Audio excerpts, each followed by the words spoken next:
Hi, welcome back to Aji babies creative world. ഞാനിന്ന് ബന്ദിപ്പുരയാണുള്ളത്. ബന്ദിപ്പുര ഒരു സഫാരിക്ക് വന്നതാണ്, കാട്ടിനുള്ളിലൂടെയല്ലേ. ഞാൻ 80-കൾ മുതൽ ഇവിടെ സഫാരിക്ക് വരാറുണ്ട്. ഒത്തിരി ഫോട്ടോകൾ എനിക്ക് ഇവിടെ നിന്ന് കിട്ടിയിട്ടുണ്ട്. അപ്പോൾ ഇന്ന് നിങ്ങളെ കൂടെ ഈ ദൃശ്യങ്ങൾ കാണിക്കാമെന്നോർത്ത് വന്നതാണ്. അപ്പോൾ നമുക്ക് ഇന്നത്തെ ദൃശ്യങ്ങളിലേക്ക് പോകാം. കർണാടകയിൽ സ്ഥിതി ചെയ്യുന്ന ഇന്ത്യയിലെ വളരെ പ്രശസ്തമായ ഒരു നാഷണൽ പാർക്കാണ് Bandipur tiger reserve. Bandipur safari ക്യാമ്പസാണ് നമ്മളിപ്പോൾ കാണുന്നത്. ഇത് നീലഗിരി ബയോസ്ഫിയർ റിസർവിൻ്റെ ഒരു പ്രധാന ഭാഗമാണ്. ബന്ദിപ്പൂർ ടൈഗർ റിസർവ് കാണാനുള്ള ഏറ്റവും നല്ല മാർഗം സഫാരിക്ക് പോകുക എന്നതാണ്. വനം വകുപ്പ് നടത്തുന്ന ബസ് സഫാരിയും ജിപ്സി, ക്യാമ്പർ സഫാരികളും ഇവിടെ ലഭ്യമാണ്. ആനകൾ, പുലികൾ, പുള്ളിപ്പുലികൾ, കാട്ടുനായകൾ, കരടികൾ, കാട്ടുപന്നികൾ, പുള്ളിമാൻ തുടങ്ങി മറ്റ് പലതരം മൃഗങ്ങളും ഭാഗ്യമുണ്ടെങ്കിൽ ഇവിടുത്തെ സഫാരിയിൽ നമുക്ക് കാണാൻ സാധിക്കും. ഇവിടുത്തെ നിബിഡ വനങ്ങളും ധാരാളം വന്യജീവികളും ഈ വന്യജീവി സങ്കേതത്തെ സവിശേഷമാക്കുന്നു. ഇന്നത്തെ ആദ്യത്തെ സൈറ്റിംഗ് ഇവിടുത്തെ പോണ്ടിൽ മുങ്ങിക്കുളിക്കുന്ന ഒരു ആനയാണ്. കുളി ഉടനെ കഴിയില്ല എന്ന് കണ്ടതിനാൽ ഞങ്ങൾ അടുത്ത സ്ഥലത്തേക്ക് യാത്ര തുടർന്നു. അടുത്ത പോണ്ടിൽ എത്തിയപ്പോഴേക്കും അവിടെ വന്ന ആനകൾ വെള്ളം കുടിച്ചു മടങ്ങിയിരുന്നു. ഞങ്ങൾ വീണ്ടും യാത്ര തുടർന്നു.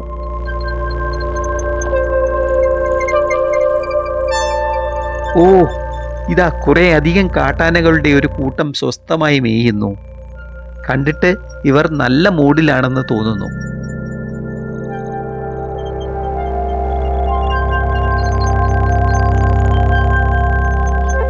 നമ്മൾ ഈ കാണുന്ന കുട്ടിക്കുറുമ്പികൾ നല്ല വികൃതിയാണെന്ന് ഒറ്റ നോട്ടത്തിൽ നമുക്ക് മനസ്സിലാവും.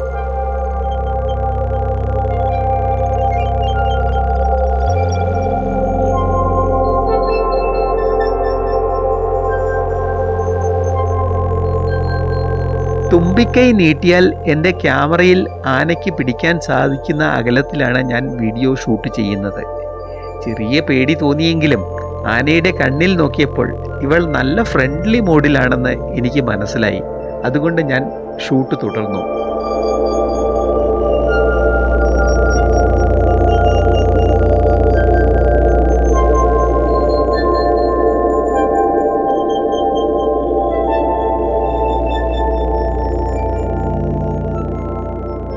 ഇനി നമുക്ക് കുട്ടിക്കുറുമ്പിയുടെ കുറുമ്പൊന്ന് കാണാം.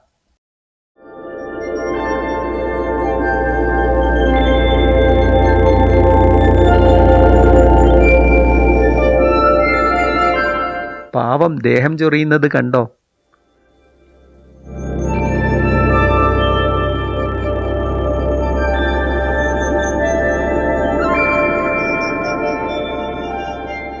ബന്ദിപ്പൂർ ടൈഗർ റിസർവിലെ സഫാരി ഡ്രൈവർമാർ എക്സ്പീരിയൻസ് ഉള്ളവർ ആയതിനാൽ ആനിമൽസിൻ്റെ മൂഡ് മനസ്സിലാക്കി നമുക്ക് നല്ല രീതിയിൽ കാണാനും ഫോട്ടോ എടുക്കാനും സാധിക്കും വിധം വണ്ടി നിർത്തിത്തരും.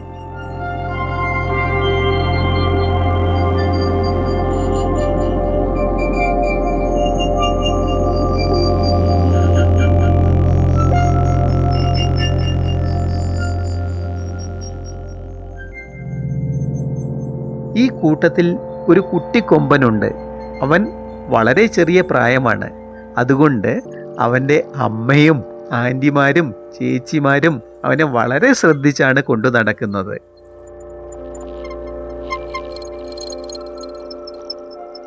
ഇന്നത്തെ സൈറ്റിംഗ് ഒട്ടും മോശമില്ല.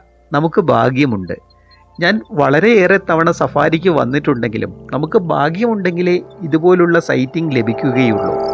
കുറേ നേരം ആനയുടെ ദൃശ്യങ്ങൾ എടുത്ത ശേഷം ഞങ്ങൾ യാത്ര തുടർന്നു. ഓ, പുള്ളിമാനിൻ്റെ ഒരു വലിയ കൂട്ടമാണ് അടുത്ത കാഴ്ച. പുള്ളിമാൻ എന്നത് ഇന്ത്യയിലും ശ്രീലങ്കയിലും പ്രധാനമായും കാണപ്പെടുന്ന ഒരു തരം മാനാണ്. ഇതിന് തവിട്ട് നിറത്തിലുള്ള ശരീരവും വെളുത്ത പുള്ളികളുമുണ്ട്. അതുകൊണ്ടാണ് ഇതിനെ പുള്ളിമാൻ അല്ലെങ്കിൽ സ്പോട്ടഡ് ഡിയർ എന്ന് വിളിക്കുന്നത്. ആൺമാനുകൾക്ക് നീളമുള്ള കൊമ്പുകൾ ഉണ്ടായിരിക്കും. ഈ കൊമ്പുകൾ എല്ലാ വർഷവും വളരുകയും പിന്നീട് കൊഴിഞ്ഞു പോവുകയും ചെയ്യും.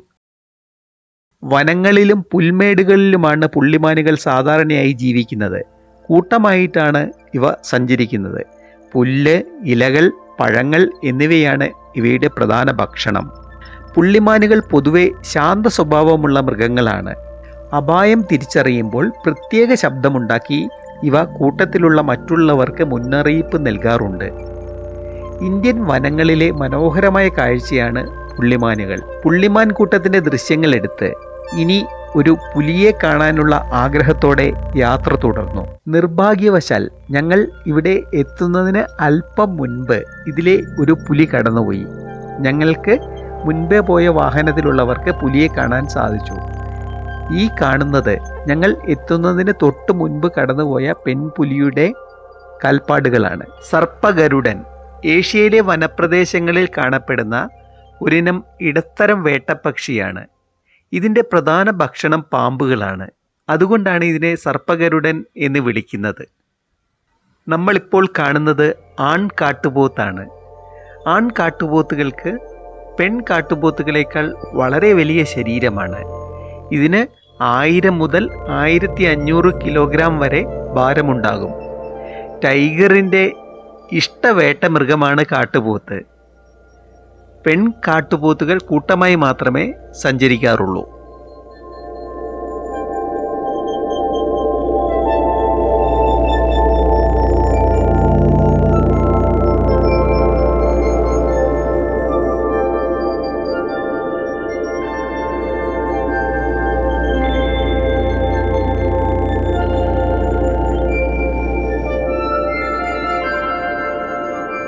അടുത്ത സഫാരിയിൽ ടൈഗർ സൈറ്റിംഗ് കിട്ടുമെന്ന പ്രതീക്ഷയോടെ ഇന്നത്തെ സഫാരി അവസാനിപ്പിച്ചു.